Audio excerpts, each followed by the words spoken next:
पहले याद दिलाना चाहिए था। अच्छा सर चलो ध्यान कोई नहीं बात था। नहीं है, क्वेश्चन ही तो कराया था मैंने, कोई बात नहीं है। ध्यान नहीं रहा इसलिए रिकॉर्डिंग ऑन नहीं हो पाया, थोड़ा सा लेट हो गया। ठीक है, याद दिलाने के लिए बहुत बहुत धन्यवाद।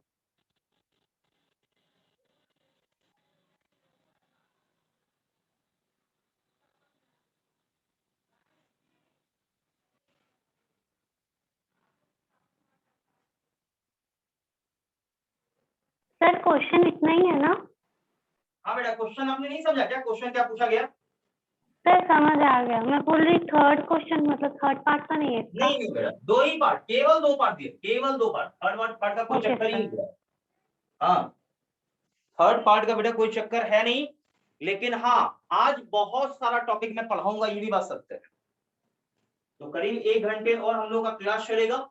1 घंटे के क्लास में बहुत कुछ अभी हम देखने वाले हैं।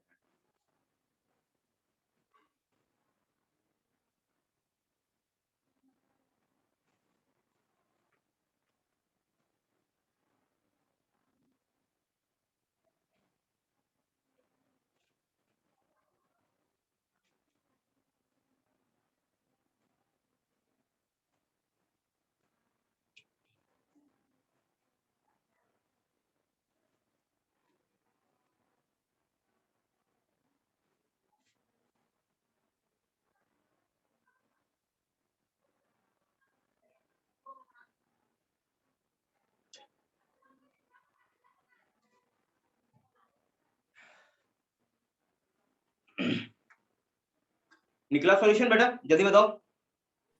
Yes sir. हाँ बेटा, देखो ये पहला पार्ट है, find change in linear momentum, ये ना। तो सभी लोगों को मैं समझाता हूं, कृपया सॉल्यूशन ध्यान से देखना। देखो ये क्वेश्चन बहुत इंपॉर्टेंट है और इस प्रकार का सवाल बेटा नीट में कई बार आ चुका है। आप प्रीवियस ईयर का पेपर देख लेना, बहुत सारे क्वेश्चन ऐसा आ चुका है। चेंज इन मोमेंटम निकालो, चेंज इन मोमेंटम निकालो, चेंज इन मोमेंटम का डायरेक्शन निकालो, कितना मोमेंटम में चेंज होगा, कितना चेंज होगा, ये बार बार सवाल आ चुका है। बस आप सवाल को समझिए सही से। ठीक, तो बेटा मुझे ये बताओ, एक सवाल मेरे मन में डाउट आ रहा है, कोई एक बच्चा बताएगा। ठीक है, आकृति तुम बताना, ये मोमेंटम स्केलर क्वांटिटी है या वेक्टर क्वांटिटी है? जल्दी बताओ, मोमेंटम स्केलर क्वांटिटी है या वेक्टर क्वांटिटी है? देन आफ्टर हम सॉल्यूशन पर आ जाएंगे। चलो भाई, इनका कोई रिस्पॉन्स नहीं है। आगे कोई बच्चा बताएगा मुझे? वेक्टर। Sir vector quantity. हाँ बेटा, वेक्टर क्वांटिटी बिल्कुल सही जवाब, वेक्टर क्वांटिटी। क्या ये पहले मैंने नहीं बताया क्या? बताओ, ये छोटा छोटा चीज ऑलरेडी मैंने पहले यस सर बता बताए रखा हैं। है। यस सर बिल्कुल। बताएं। Yes sir. बेटा आप इससे चाहो तो एक्स एक्सिस बोल सकते हो और इसे चाहो तो वाई एक्सिस। किसी बच्चे को तकलीफ है क्या? बोलो। No no sir. Sir. No sir. नहीं, दिक्कत नहीं होना चाहिए, क्योंकि छोटा छोटा चीज ये है और छोटे छोटे चीज में हम लटकेंगे तो बड़े बड़े चीज कैसे सॉल्व करेंगे, इसलिए इसमें तो दिक्कत आपको होना ही नहीं चाहिए। नेक्स्ट बेटा ये पार्ट है कि सवाल मुझे बताओ कि मोमेंटम शुरू का निकाले हम, तो शुरू का मोमेंटम क्या होगा? m इंटू वी, और ये x में जा रहा है तो कौन सा टोपी बेटा? I का। आई। क्या किसी को दिक्कत है? बोलो। No sir. हाँ, ओके ओके ओके। तो यहां तक सभी लोगों का चकाचक है। अब बाद का मोमेंटम देखिए बेटा, बाद में क्या हो गया? ये ऊपर चला गया तो क्या होगा? m इंटू वी, क्योंकि मास वही रहेगा, वेलोसिटी का मैग्नीट्यूड वो है। मैं आपसे पूछूं, क्या यहाँ पर वेलोसिटी चेंज हुआ है या नहीं हुआ है? ये बोलो। यस सर हुआ है। हाँ, लेकिन यहाँ पर यहाँ भी भी है, यहाँ भी है, मैग्नीट्यूड तो सेम है। क्या चेंज फिर हुआ? डायरेक्शन। हाँ, डायरेक्शन बदला है। ठीक है बेटा, तो ये आपका हो गया यहाँ पर जे क्या। ठीक, ये ध्यान रखिएगा। तो इनिशियल मोमेंटम पता है बेटा, फाइनल मोमेंटम पता है, दोनों चीज मालूम है बेटा। चेंज इन मोमेंटम को हम दिखाते हैं डेल्टा पी से, और ये आपको मैंने बहुत अच्छे से बताया था। और डेल्टा पी क्या चीज है? डेल्टा पी मतलब चेंज इन मोमेंटम, और ये होता क्या बेटा? बाद का माइनस पहले का। क्या बच्चों ये आपको मैंने समझाया था? बोलो। Yes yes sir. Okay okay बेटा, अब मुझे बताओ कि यहाँ पर बाद का ये है, मतलब M V J cap minus M V I cap. I hope सभी लोग समझ पा रहे होंगे। ये आ गया yes sir. Change in momentum. इसका आप चाहो तो मैग्नीट्यूड निकाल सकते हो बेटा। मैग्नीट्यूड कितना होगा जल्दी से बोल दो मुझे। अंडर रूट ओवर इसका स्क्वायर यानी mv का स्क्वायर, फिर इसका स्क्वायर क्या चीज प्लस का, ये चाहो ये क्या है माइनस का mv है उसका करोगे स्क्वायर तो एक ही चीज आएगा, करके आंसर क्या आएगा अंडर रूट 2 mv। बोलो बच्चों समझ में आया या नहीं आया? Yes sir. Yes, sir. बेटा ये सवाल का पहला पार्ट है, पहला पार्ट है। बट डायरेक्शन की बात करें बेटा, डायरेक्शन देखो यहाँ, डायरेक्शन मैं समझाता हूँ आपको। डायरेक्शन देखो मोस्ट इंपॉर्टेंट यहाँ पर पार्ट है इसका, सेकंड पार्ट डायरेक्शन। बेटा यहाँ देखो जरा गौर से ध्यान से देखो, तो ये आपका हो गया y यानी j वाला और ये हो गया i, ठीक है। तो यहाँ पर कह रहा है कि mv है, मतलब ये समथिंग 5-10 कुछ ना कुछ इसका वैल्यू होगा, लेकिन इतना किस तरफ j में, यानी j तो आपको इस तरफ मिलेगा, हाँ या ना, जल्दी बोलो। Yes, sir. Yes sir. हाँ, और इतना हिस्सा किस तरफ है माइनस में। देखो ये माइनस है, नहीं बेटा माइनस लगा हुआ मतलब नेगेटिव यस साइड, सर। यानी इस तरफ है कहीं, ठीक। मतलब m भी इस तरफ और m भी इस तरफ। अब आप डायरेक्शन निकाल के चेक कर लो, समझदार आप हो, वो पैरेललोग्राम लॉ लगाओगे तो डायरेक्शन कहीं इस तरफ चला जाएगा। बेटा याद करो ये था आपका नॉर्थ, ये था साउथ, ये था ईस्ट और ये था वेस्ट। तो आंसर आपका क्या हो गया? नॉर्थ वेस्ट नहीं यार, नॉर्थ वेस्ट। हाँ डायरेक्शन क्या हो गया बेटा जल्दी बोलो। Northwest. आप देखो ना खुद देखो, ये ट्रायंगल आप बनाओगे डायरेक्शन निकालोगे, आप कहीं से भी एंगल निकालो, ये एंगल अल्फा निकालोगे तो आपको ये और ये, क्योंकि tan अल्फा निकालोगे तो tan अल्फा क्या होगा दिस बाय दिस, यानी mv अपॉन mv, कटने के बाद ना 1, मतलब अल्फा आपका 45 डिग्री होगा। ये बात तो कंफर्म है, ठीक बीचों बीच होगा। यानी डायरेक्शन आपका क्या हो गया? डायरेक्शन इसका हो गया क्या चीज, डायरेक्शन क्या हो गया बोलो? तो डायरेक्शन हो गया कितना, क्या हो गया, क्या लिख लोगे? नॉर्थ वेस्ट लिख लो, नॉर्थ वेस्ट, नॉर्थ वेस्ट, ये ध्यान रखिएगा। लेकिन कल को मान लो ये अल्फा समथिंग कुछ रहा 45 के अलावे, तो आप ये बोलना क्या बोलोगे, मैं समझा देता हूं, थोड़ा ध्यान सुनना। अल्फा देखो कौन कहां से लिया है, किसके किसके रेस्पेक्ट में, ये बोलो तो वेस्ट के रेस्पेक्ट में। अल्फा एंगल किससे लिया बोलो? वेस्ट है, नहीं आया समझ में? No sir. अरे No, एंगल sir. अल्फा, अरे कौन से ये डायरेक्शन के साथ है, ये देखो तो सही, ये एंगल किसके साथ, ये जो ये है आपका चेंज इन मोमेंटम का डायरेक्शन है, तो चेंज इन मोमेंटम और ये किसके बीच का एंगल है, ये देखो ना, इतना तो अकल लगा लो। देखो दिमाग भी नहीं लगा रहा है। अरे भाई ये अल्फा एंगल किसके बीच का है, सोचो सोचो। North Resultant and base.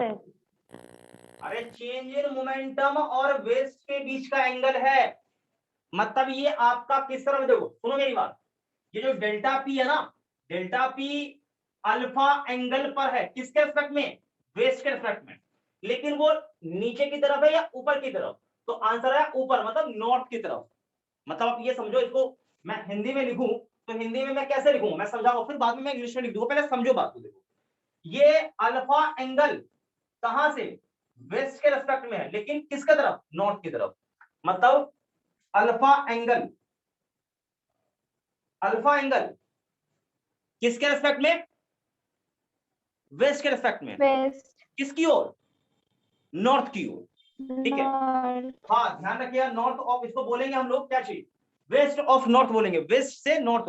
Alpha angle, alpha angle west of north, west of north, अच्छा नहीं नॉर्थ ऑफ वेस्ट होगा ना, नॉर्थ वेस्ट ऑफ नॉर्थ। तो यहां पर नॉर्थ से वेस्ट रहने गलत हो जाएगा, ये ऐसा होगा नॉर्थ ऑफ वेस्ट होगा, नॉर्थ ऑफ वेस्ट।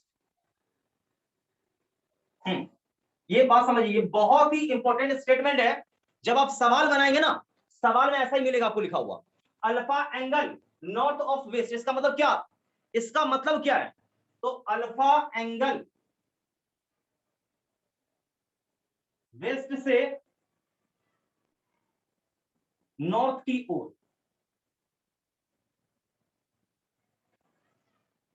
ये समझिए, ऊपर जो ये लिखा है ना, ये इसका मीनिंग ये होता है, आप समझ जाइए। हालांकि यहाँ पर क्या होगा, ये तो 45 है, ठीक बीचों बीच है, तो 45 पर हो तो डायरेक्ट नॉर्थ वेस्ट लिख दो। कल को ये इस तरफ हो ना, ये इस तरफ हो, बीचों बीच हो, 45 पर हो तो साउथ वेस्ट लिख दो, या साउथ ईस्ट यहाँ हो तो ऐसे लिख दो, या यहाँ हो तो नॉर्थ ईस्ट ऐसे लिख दो, ये चलेगा, कोई प्रॉब्लम नहीं, बिल्कुल चकाचक है, कोई समस्या ऐसी। लेकिन कल को ये आपका ये 30 वगैरह हो तो क्या करो, किस कहां से, तो वेस्ट से नॉर्थ की ओर, तो क्या लिखोगे, वेस्ट से नॉर्थ की ओर, तो वेस्ट यहां बाद में आएगा, नॉर्थ पहले आएगा, नॉर्थ और वेस्ट, यानी वेस्ट से नॉर्थ की ओर। समझ गया, बोलो। Yes, sir. ये Yes, बहुत sir. बहुत इंपॉर्टेंट है, मैं पहली बता रहा हूं, ये डायरेक्शन मैंने कैसे समझाया, कैसे लिखा, ये बहुत ही ज्यादा महत्व रखता है। ठीक, जब सवाल बनाओगे ना तो वहां पर ये आपको लटका देगा, इसलिए ध्यान रखना इस चीज, ठीक, नोट कर लो इसको।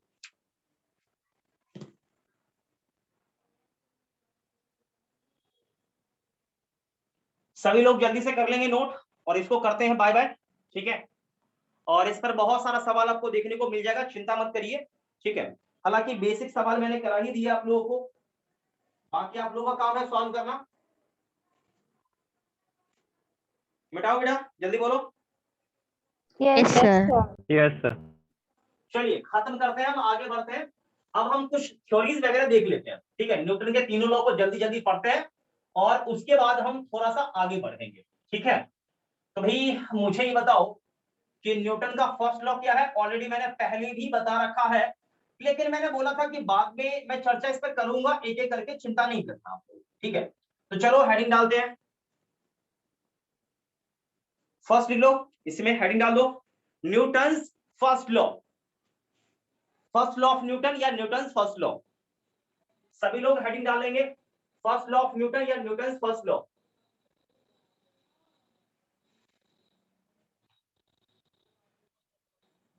देखो टोटल 3 ही लॉ इसमें न्यूटन के, और 3 लॉ पे ही आपका ऑलमोस्ट प्रॉब्लम लगभग सॉल्व हो जाता है, ठीक। तो मैं समझाने का प्रयास करता हूं, आप लोग भी थोड़ा ध्यान देना, लेंगे नहीं ध्यान दोगे दिक्कत होगा, मैं पहले बता रहा हूं। तो आपको अच्छे से यहां पर फोकस करना है, यदि कंसेप्ट क्लियर रहेगा सवाल बन जाएगा, कंसेप्ट क्लियर नहीं है सवाल नहीं बनेगा। क्यों बच्चों, जो कह रहा हूं समझ रहे हो बात को? Yes, Yes, sir. Okay okay okay. तो बेटा सबसे पहली बात मुझे ये बताओ कि ये जो न्यूटन का फर्स्ट लॉ है वो है क्या, कोई बच्चा मुझे समझा सकता है, बोलो बताओ। ऑलरेडी मैंने पहले बता रखा है, जल्दी बताओ मुझे, कोई बच्चा मुझे बताएगा first law of Newton, first law of Newton, जल्दी बताओ।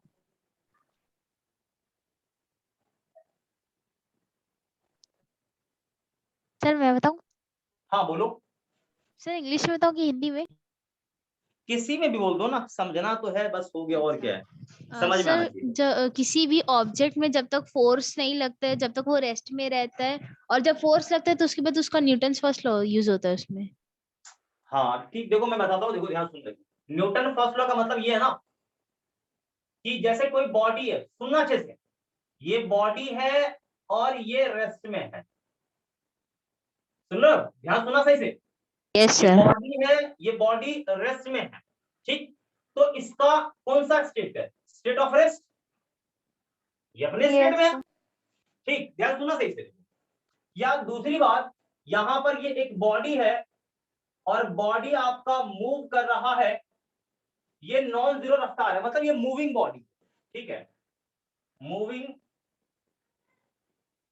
इन स्ट्रेट लाइन,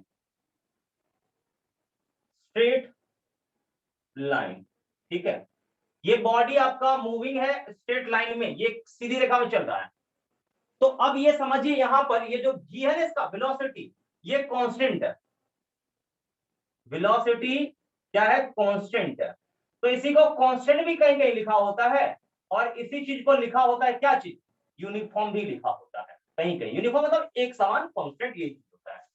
बेटा सवाल ये है कि यदि आपने इस बॉडी पर बाहर से किसी प्रकार का फोर्स नहीं लगाया तो ये अपने स्टेट को मेंटेन रखेगा। तो इसका कौन सा स्टेट है, स्टेट ऑफ रेस्ट, इसको मेंटेन Yes. रखेगा, ठीक।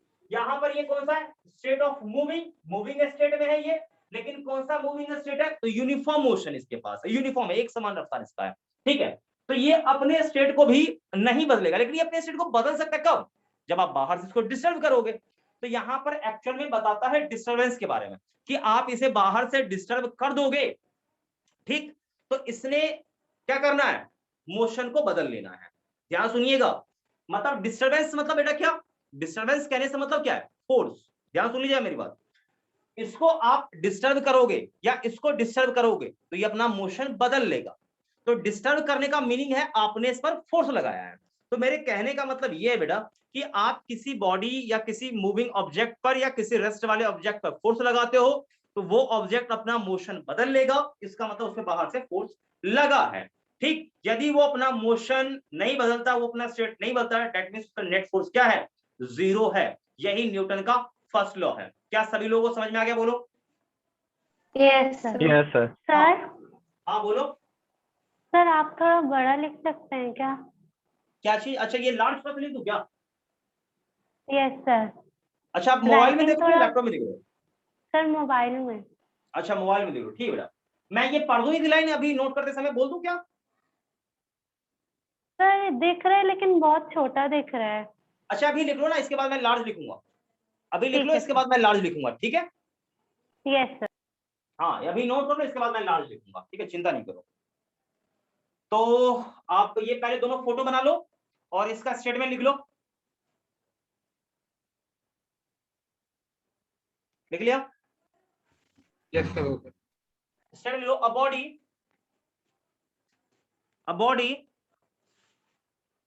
Body continue to be a body continue to be a body continue to be in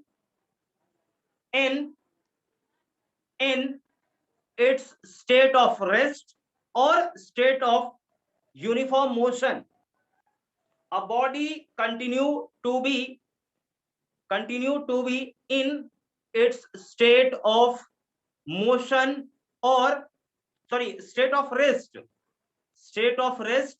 or uniform motion along straight line.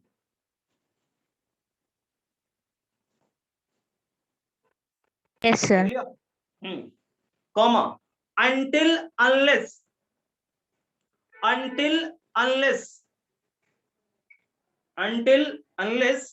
it is acted upon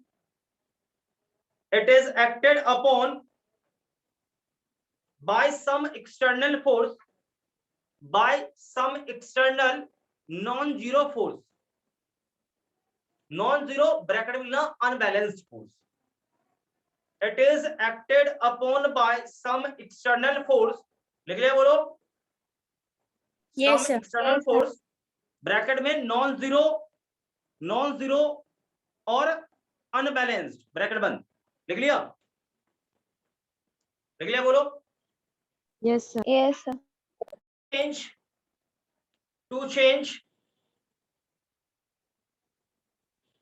to change the state, full stop।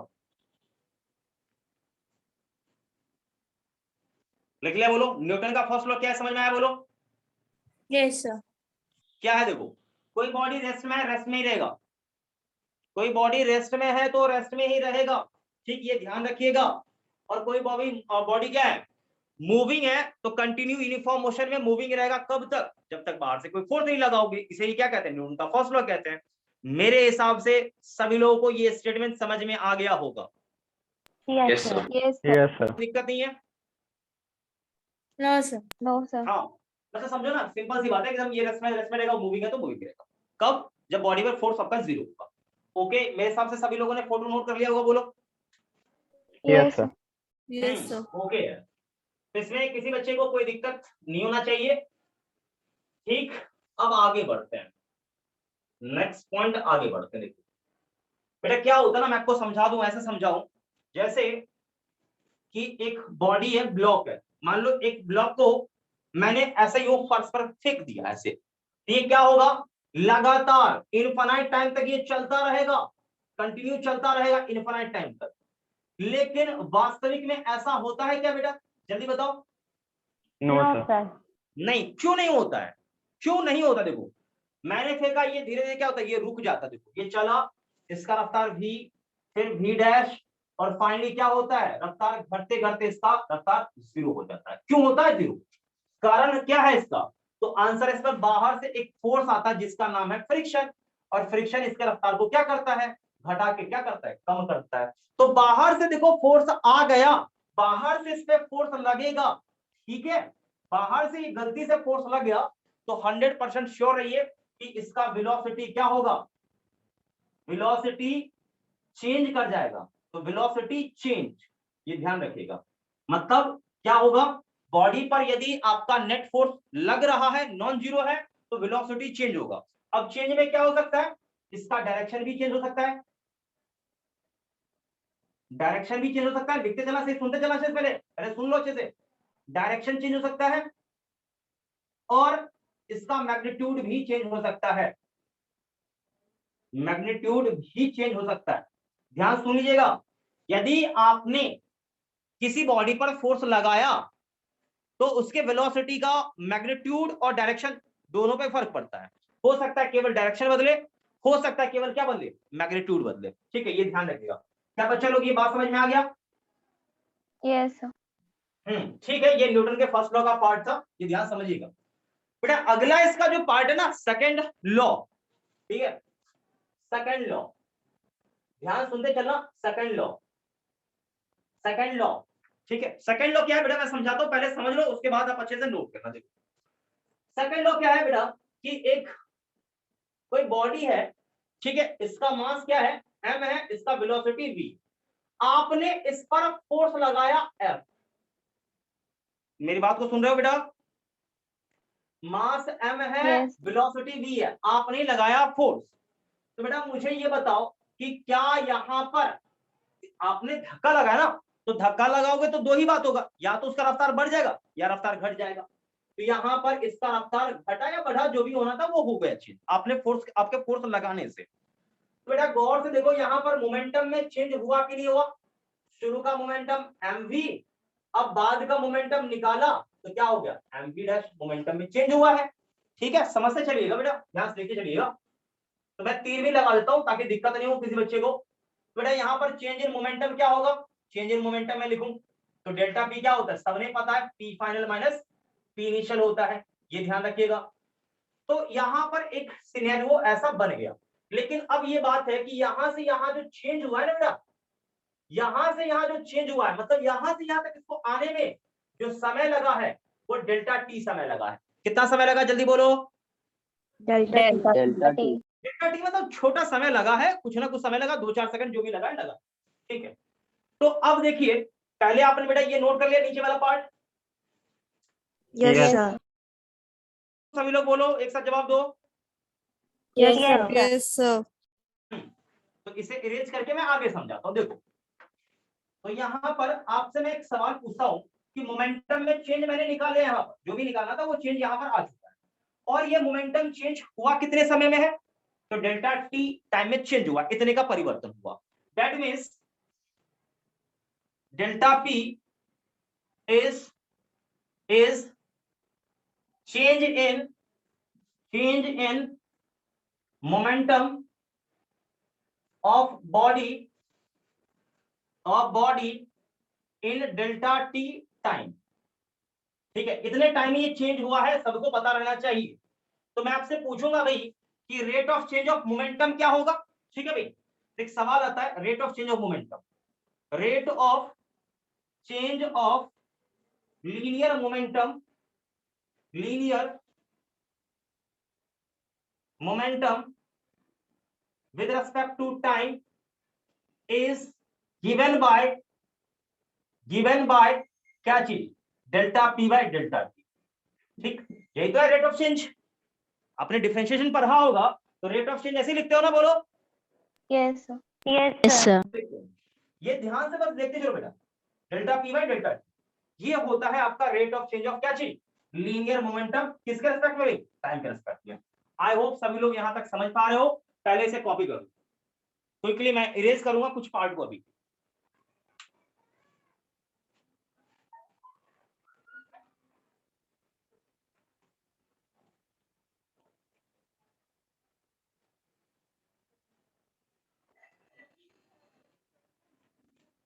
क्या सभी लोगों ने note कर लिया बेटा? Sir board shine कर रहा है।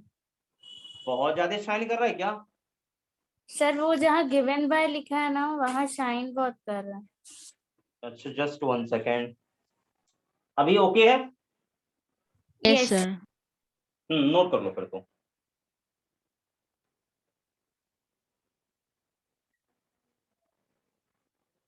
सर हो गया। सभी लोगों ने नोट कर लिया? बोलो Sir, 1 minute. No, Yes, sir. sir. जल्दी करो बेटा, टाइम नहीं वेस्ट करना है। मिटा दो?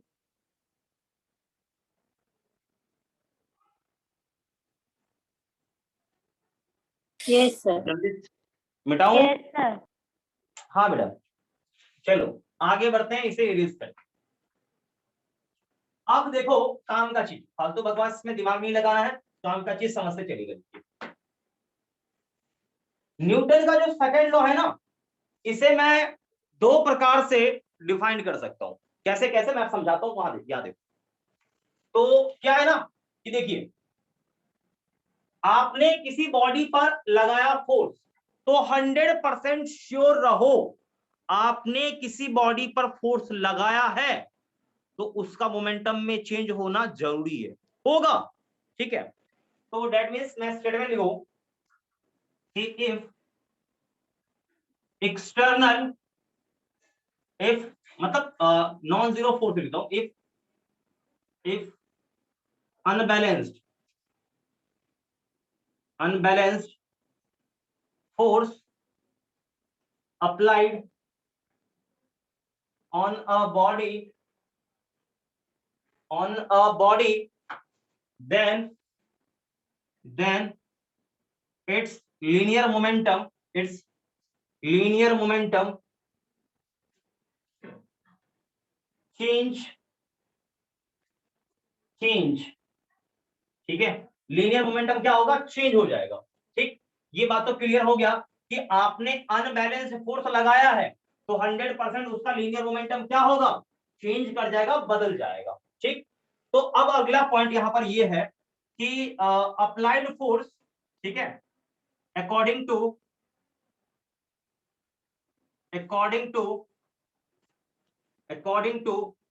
Second law, applied force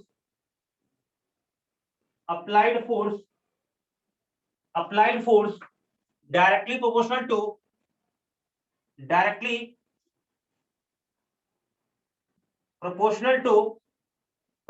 to rate of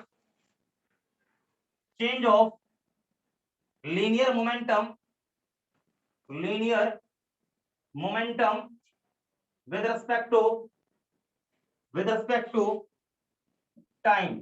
ठीक, मतलब यहां पर यह है बेटा कि अकॉर्डिंग टू सेकंड लॉ, यानी सेकंड लॉ के हिसाब से अप्लाइड फोर्स, ठीक, आपने जो भी फोर्स का एप्लीकेशन किया, अप्लाई किया, वो डायरेक्टली प्रोपोर्शनल है, लेकिन किसके? लिखा हुआ आगे किसके भाई, किसके प्रोपोर्शनल भाई? तो आंसर आता है rate of change of linear momentum with respect to time. That means F proportional क्या होगा? Delta P by delta T होगा। क्या सभी लोगों के लिए ये चकाचक स्टेटमेंट है? ओके है? Is it okay? जल्दी बोलो। Yes, sir. Yes, Yes.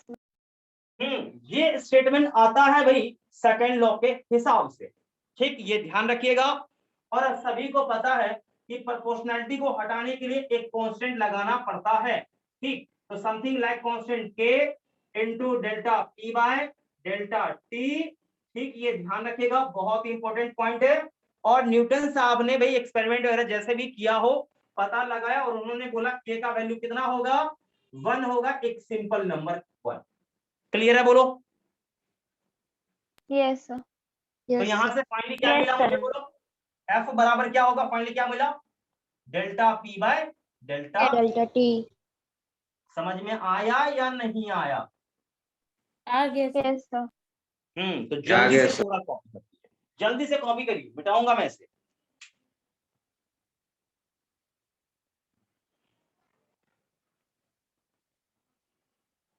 Time waste नहीं करना, बिल्कुल भी नहीं। सर बोर्ड में कुछ शाइन मार रहा है। चलिए जल्दी से करिए, नो लग जाइए काम पे।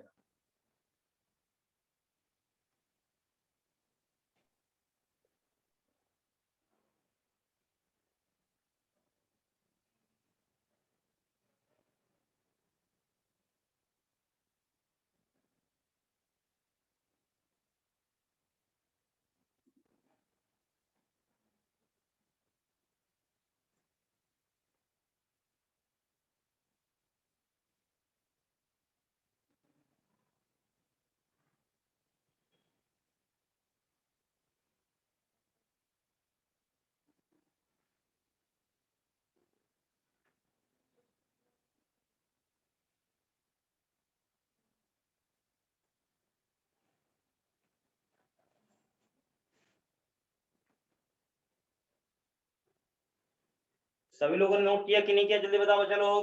Yes sir. Yes sir. परेशानी इसमें? नो। नो। चलो इरेज कर दूं। Yes sir. Yes sir.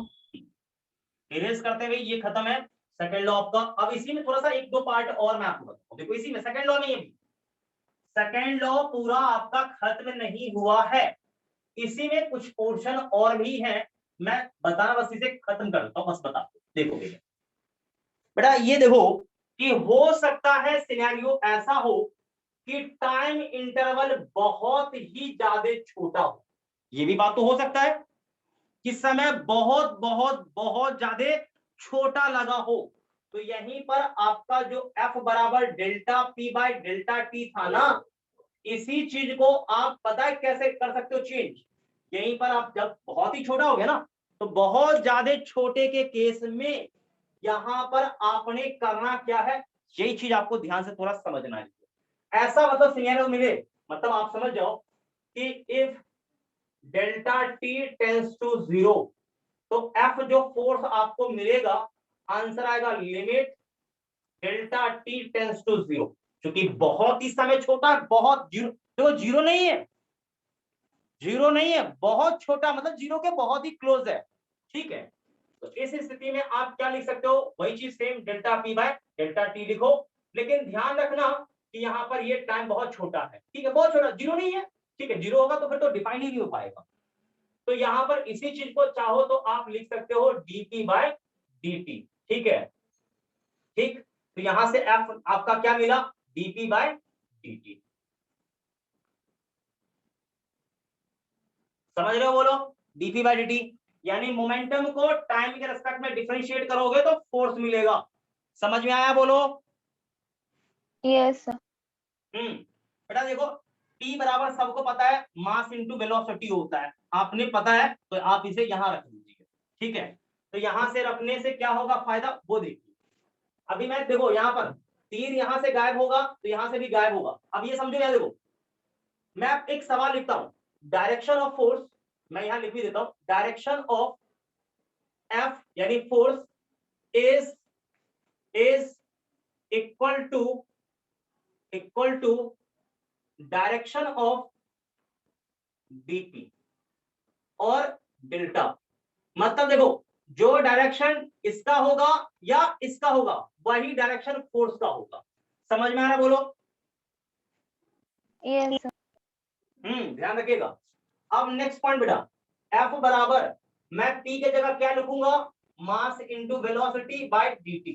देखो बेटा मैंने तीर गायब कर दिया, ध्यान रखना, तीर यहां से गायब है तो यहां से भी तीर गायब हो जाएगा, ठीक। नेक्स्ट पॉइंट, तो यहां से F बराबर क्या होगा, देखो हो सकता है मास आपका कांस्टेंट है, ठीक है। तो बेटा एक सवाल मेरे मन में आ रहा है, पता नहीं क्यों, आपको डिफरेंशिएशन पता है या नहीं पता है, थोड़ा सा मेरे मन में डाउट हो रहा है, ठीक है बेटा। आप बस इसका जवाब देना, जवाब आपका सही है तो फिर ठीक है, कोई बात नहीं है, नहीं सही है तो हम सीख लेंगे। ध्यान से देखना सभी लोग, यहाँ देखो, जैसे मान लो समथिंग लाइक y बराबर, ठीक, du यहाँ पर है u इंटू v अब बाई dx है, तो इसका डिफरेंशिएशन क्या होगा, किसी को मालूम है? देखो ये भी वेरिएबल, ये भी वेरिएबल, तो आपने डिफरेंशिएशन पढ़ा है प्रोडक्ट के केस में, बोलो। Yes sir. हाँ, क्या होता है बोलो, बताओ जल्दी से। du by dx plus dv by dx। देखो एक सेकंड सुनना, आपको याद है, ठीक है। देखो जब भी मतलब दो प्रोडक्ट में आ जाए, दोनों वेरिएबल हो, तो एक को रखो कांस्टेंट और दूसरे को कर दो डिफरेंशिएट, ठीक, फिर प्लस। देखो अभी v का डिफरेंशिएशन हुआ है, u कांस्टेंट रहा है, तो अब उल्टा v रहेगा कांस्टेंट, u का डिफरेंशिएशन। क्या बच्चों समझ में आ गया, बोलो जल्दी से। Yes sir. Yes sir. Exactly यही यहाँ होगा। हो सकता है मास आपका कांस्टेंट है, तो मास चला आएगा बाहर, इधर होगा dv बाई dt। क्या गारंटी है कि मास आपका क्या हो, मास अभी आपने कांस्टेंट लिया, हो सकता है मास का बदल नहीं सकता है, तो क्या होगा आपका v constant dm by dt, ऐसे आप करके चलो, ठीक। अब यहां नोट में लिख लोगे इफ dm क्या हो, मतलब मास में चेंज आपका 0, ये कब होगा ऐसा, जब आपका क्या होगा, m आपका कांस्टेंट होगा, मतलब बॉडी का मास आपका क्या होगा, कांस्टेंट है, मतलब बॉडी का मास आपका कांस्टेंट है, तो मास में परिवर्तन क्या होगा, 0 होगा, दैट मींस ये पार्ट आपका 0 हो जाएगा, ठीक। तो यहां से बेटा f बराबर क्या हो गया, m dv बाई dt, और dv बाई dt क्या होता है, a होता है। क्या बच्चों ये बात समझ में आ गया, बोलो। Yes sir. आ गया, अच्छी बात है। तो फाइनली बेटा यहां से मुझे समझ में आया कि F बराबर क्या हुआ, ma, ठीक है, F बराबर क्या हो गया, ma हो गया, यानी किसी बॉडी पर लगने वाला फोर्स क्या होता है, बॉडी का मास इनटू उसके एक्सेलरेशन के प्रोडक्ट के बराबर होता है। क्यों बच्चों ये समझ में आया, बोलो। Yes sir. इसमें कोई दिक्कत है किसी बच्चे को,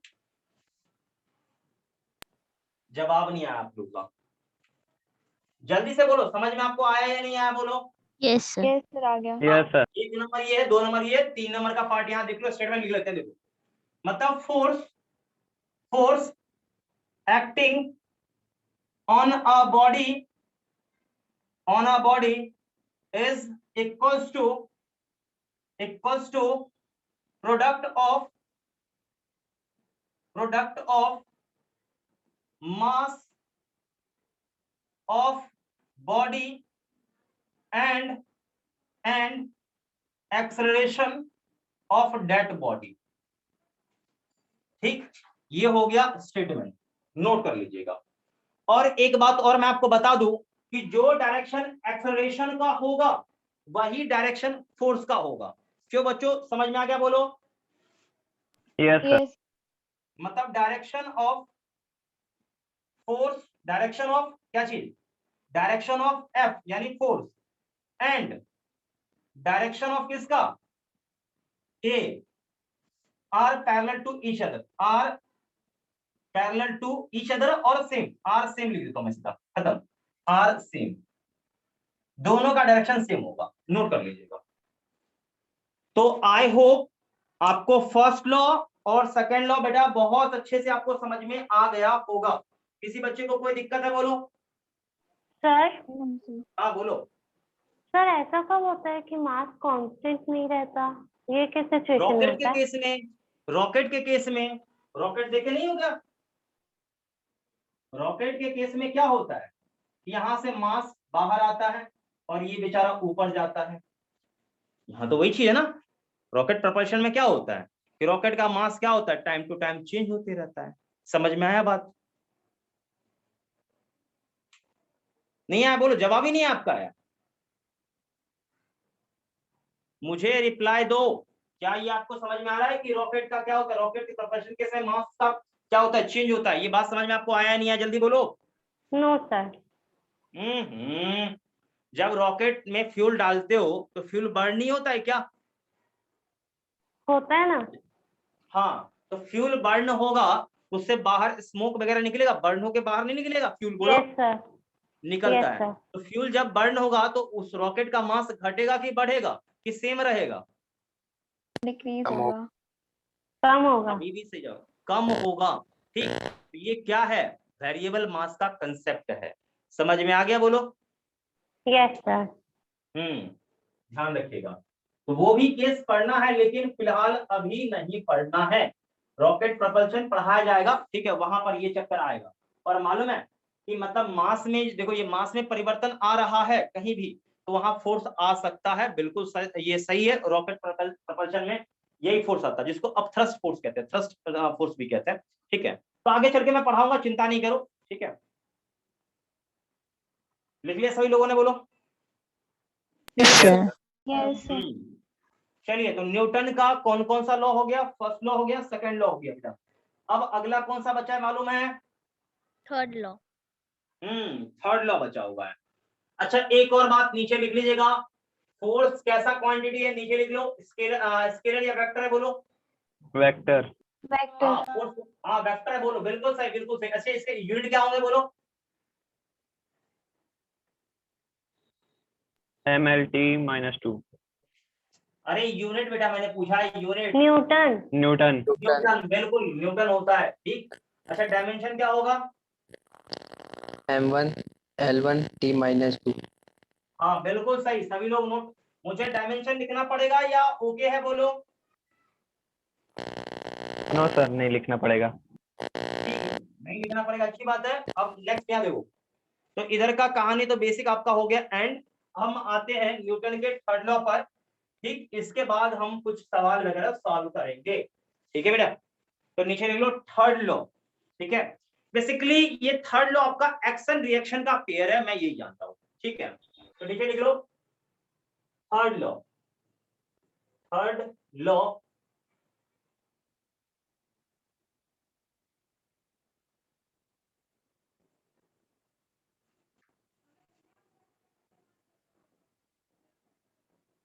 थर्ड लॉ, ये थर्ड लॉ का कहानी क्या है? Third law basically known as action reaction pair. क्या है, बोलो थर्ड लॉ, जल्दी से बोलो। Action and reaction. Action reaction. नीचे लिख लेंगे सभी लोग। Third law is basically, third law is basically pair of action and reaction, pair of action and reaction, pair of action and reaction. लिख लिया, बोलो pair of action and reaction. Yes, sir. लिख लिया, बोलो। Yes, sir. समझाता हूं बेटा, देखो यहां पर एक बॉडी है और यहां पर एक दूसरा बॉडी है, ये 1 है और ये 2 है। ध्यान सुनना, इन दोनों के बीच में मान लो कोई फोर्स लगा, ठीक। तो ये फोर्स किस पर लगा है? 2 पर। किसके कारण? 1 के कारण। अब ये फोर्स किस पर है? 1 पर। किसके कारण? 2 के कारण, ठीक। तो देखो, मतलब आप ये समझो कि मैं लिखूं यहां पर F12, इसे भी डिफाइन करता हूं, इसे भी डिफाइन करता हूं। तो ये एक्चुअल में क्या है? ये है फोर्स ऑन 1 ड्यू टू 2, और 2-1 क्या है? फोर्स, ठीक है। किस पर फोर्स, बोलो? 2. Force on 2 due to 1। क्यों बच्चों, ये क्लियर यहां पर, बोलो। Yes. Yes sir. अब हम नेक्स्ट यहां पर डिस्कशन करें, तो देखो ये दोनों मैग्नीट्यूड में क्या होगा?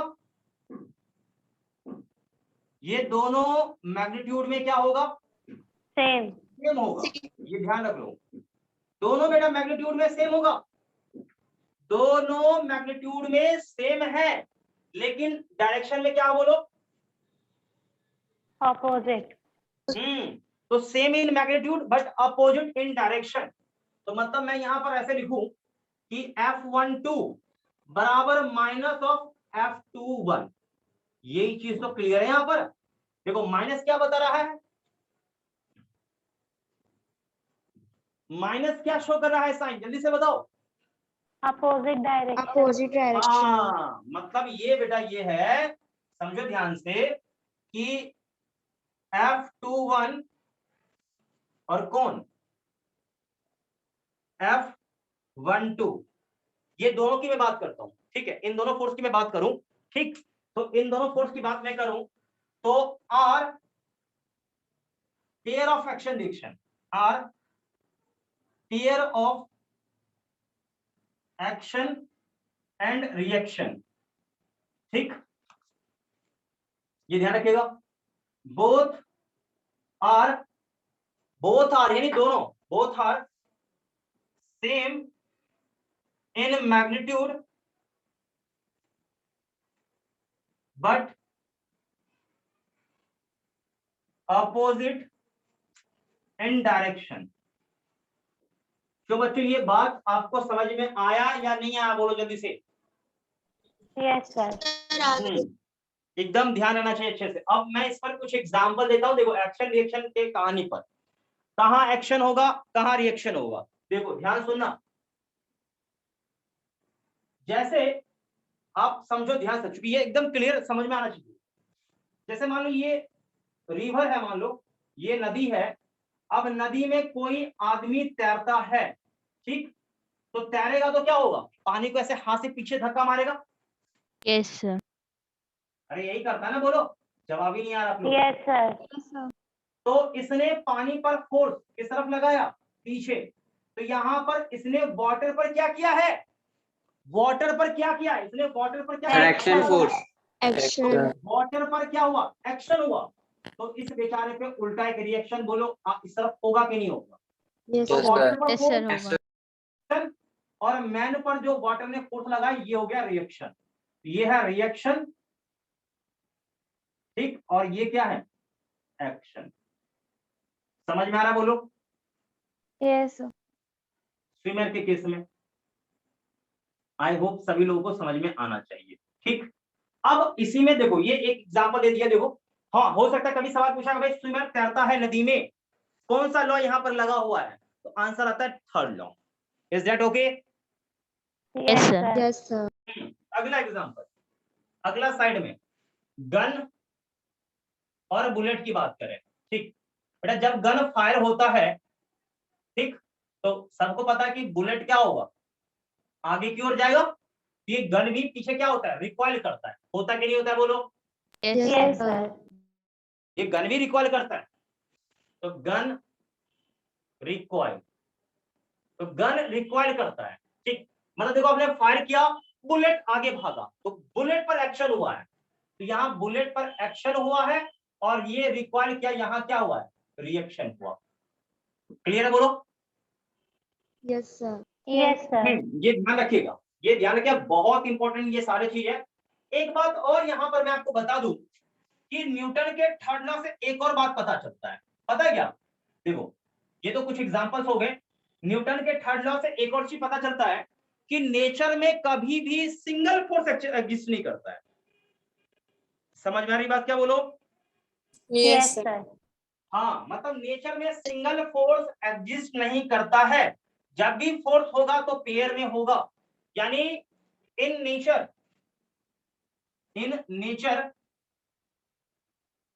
Force exist in pair of action and reaction, ये ध्यान रखिएगा, मतलब जब भी कभी होगा तो एक्शन रिएक्शन में होगा, सिंगल ऐसे फोर्स एग्जिस्ट नहीं करता है। जब कोई फोर्स आएगा तो अपने साथ एक और फोर्स लेके आएगा। क्या बच्चों ये ओके है, बोलो कंसेप्ट। Yes, sir. हाँ बेटा, तो जल्दी से यहाँ से नोट करना शुरू करो, यहाँ से यहाँ तक नोट कर लो, फिर 2 नंबर में ये नोट कर लो एग्जाम्पल, 3 नंबर में ये वाला नोट कर लो, ठीक है, और 4 नंबर में ये स्टेटमेंट लिख लो कि नेचर में सिंगल फोर्स कभी एग्जिस्ट नहीं करता है। तो जल्दी से इसे नोट करिए, फिर हम आगे बढ़ते हैं।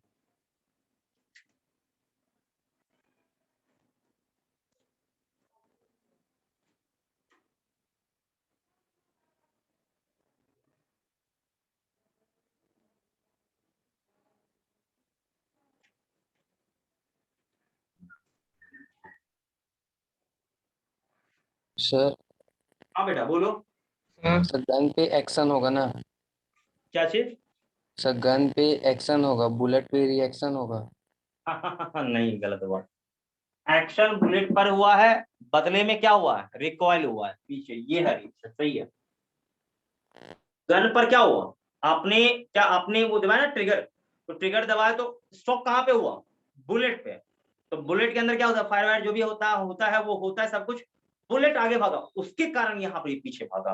बुलेट नहीं जाता होती, रिकॉइल होता नहीं। अब मैं गन को कितना भी आगे पीछे हिला लूं तो क्या होगा, बुलेट बाहर निकलेगा, नहीं निकलेगा, ये ध्यान रखिए।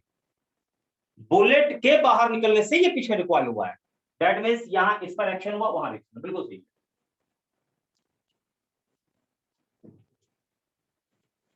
सर वो लास्ट का नहीं दिख रहा है, फोर्थ का। लास्ट कौन सा नहीं दिख रहा है बेटा, अभी दिख रहा है सब कुछ, चकाचक बोलो। यस ये स्टेटमेंट नहीं दिख रहा है आपको क्या, सर वो लास्ट में क्या लिखा है? कहाँ बेटा, इस कौन से नंबर में, 1 2 3 4 कौन से में, बोलो ना। Sir fourth fourth. पर। अरे लिखा है ना, in nature force exist in pair of action and reaction, बोला तो Yes. था उस समय। फोर्स हमेशा प्रकृति में कैसे एग्जिस्ट करता है, pair of action and reaction. अभी भी समझ में आपको नहीं आया क्या, बोलो। आ गया सर। जल्दी से नोट करो, क्विकली, अगर कॉपी देख लो।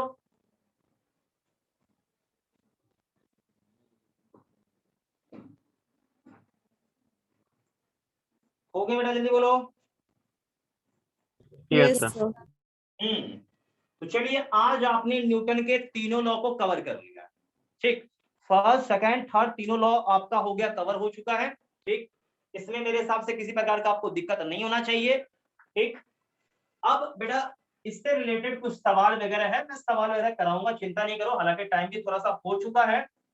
बट आप एक काम करिए, मैं आपको केवल 1 मिनट का समय दूंगा, एक बार आप कॉपी देखिए, ठीक है, कुछ फिर मैं आपको बताऊंगा आगे, ठीक है। एक बार कॉपी देख लो, किसी बच्चे को किसी प्रकार का डाउट है तो मेरे से पूछ ले जल्दी से। और इसी तीनों लॉ पर आपका मैक्सिमम प्रॉब्लम सॉल्व हो जाएगा। ये तीनों लॉ आपको पता नहीं है तो गारंटी है सवाल नहीं।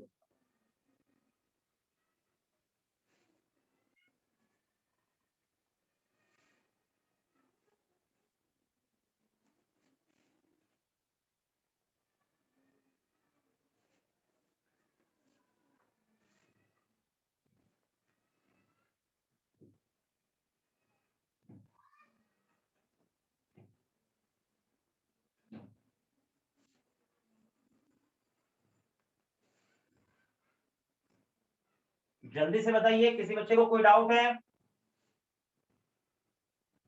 No sir, no doubt. ठीक है बेटा, कोई डाउट नहीं है, बहुत बढ़िया, अच्छी बात है।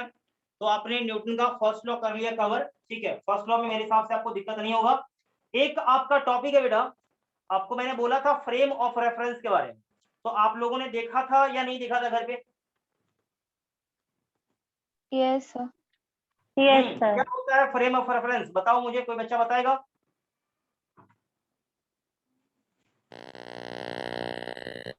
Sir G object.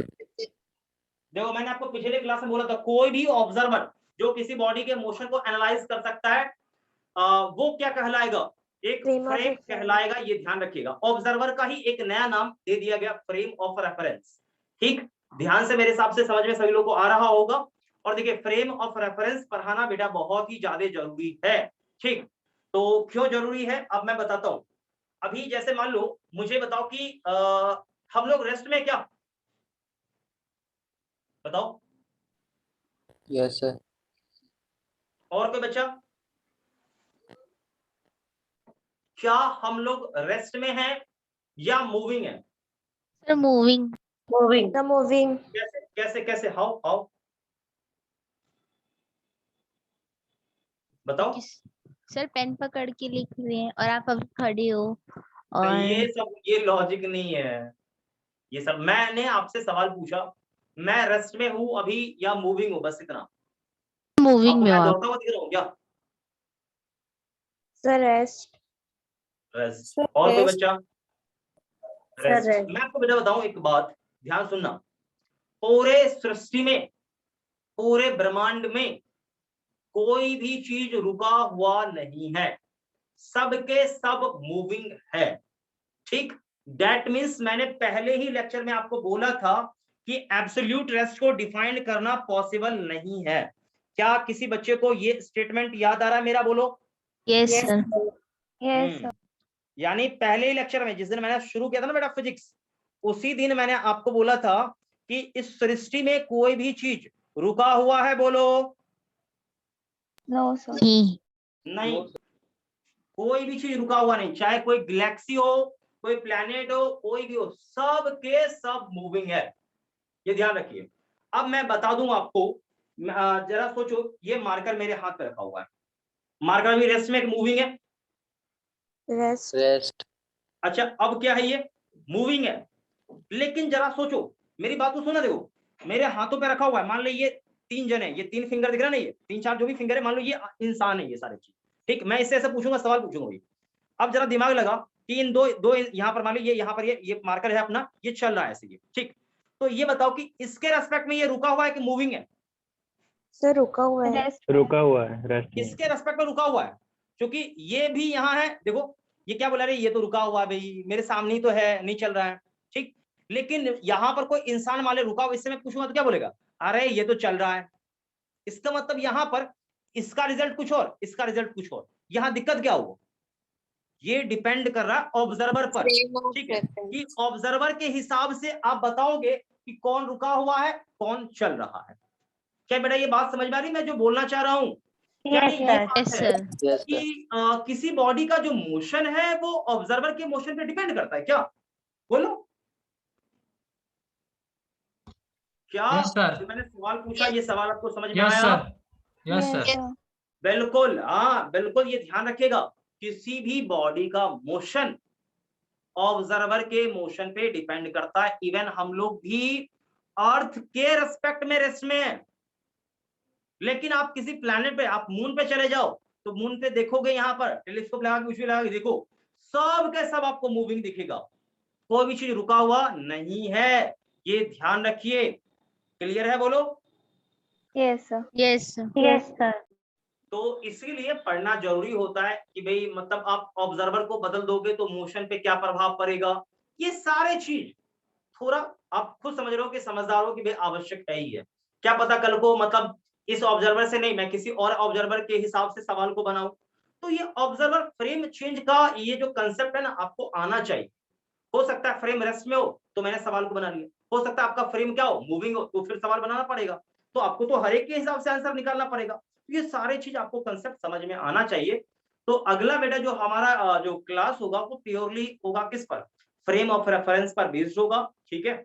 और मैं कोशिश करूंगा कि अगले क्लास में मैक्सिमम पोर्शन कवर कर दूं, ठीक। और 3-4 क्लास और लेके इसको मैं पैकअप कर दूंगा। 4 क्लास लगभग 4 या 5 क्लास, हार्डली 5 क्लास मान लो लूंगा मैं, और ये पूरा इधर का पैकअप कर दूंगा, ठीक है बेटा। तो और कोई डाउट आपको, कोई दिक्कत बोलो। No. सर ये sir. न्यूटन फर्स्ट लॉ में क्वेश्चन कैसे आते हैं इसके ऊपर? कोई क्वेश्चन ऐसा आता नहीं है खास इस पे कुछ भी, बस ये लॉ आपको बस पता होना चाहिए। मतलब देख, इसका ये सिंपल सी बात है ना कि मान ली ये बॉडी रुका हुआ है, अब ये अचानक से चलना शुरू कर दिया, इसका मतलब क्यों चलना शुरू किया? तूने बाहर से फोर्स लगाया है तो ही चल रहा है, बस ये तो कंसेप्ट है, बस बताने के लिए। किसी बॉडी का मोशन चेंज हो गया, इसका मतलब फोर्स लगा है उस पर, इसीलिए चेंज हुआ। ये हो गया न्यूटन का फर्स्ट लॉ का एप्लीकेशन। समझ में आ रहा बात क्या बोल? Yes sir. Yes, sir. अभी ये क्लियरिटी हो रहा है ना, ये कोई दिक्कत हो रहा है अभी भी? नहीं सर, अभी ठीक है। हाँ, बस वो एप्लीकेशन होता है बेसिकली, आप धीरे धीरे सब पकड़ में आपको आ जाएगा, ठीक है। बॉडी में मोशन चेंज हुआ, क्यों हुआ चेंज? तो न्यूटन का फर्स्ट लॉ क्या कहता है कि बॉडी का मोशन चेंज कब करेगा? जब फोर्स लगाओगे, इसका मतलब बॉडी पर फोर्स लगा है। आया बात समझ में? Yes Yes, sir. sir. हाँ बेटा, तो फिलहाल आज के लिए इतना ही रहने दो, अगले सेशन में मिलते हैं बेटा, ठीक है। फिलहाल के लिए Thank bye you, bye sir. सबको, thank you sir. Thank you sir. Bye Thank bye. you, sir. Thank you, sir. अच्छा, Bye, sir. एक सवाल सुनो एक सवाल सुनो, जितना मैंने आज पढ़ाया सबको अच्छे से क्लियर हो गया क्या? या कहीं Yes, आपको sir. Yes sir. दिक्कत नहीं होता ना किसी को? No sir. No, sir. No ठीक है सर। बेटा। हाँ बेटा, ऐसा रहना चाहिए, ठीक है ना। तो अगले क्लास में मिलते हैं, ठीक है सबको। Yes sir, thank you sir. Thank you. ठीक है बेटा, बाय बाय सबको, bye bye. Okay sir, thank you sir.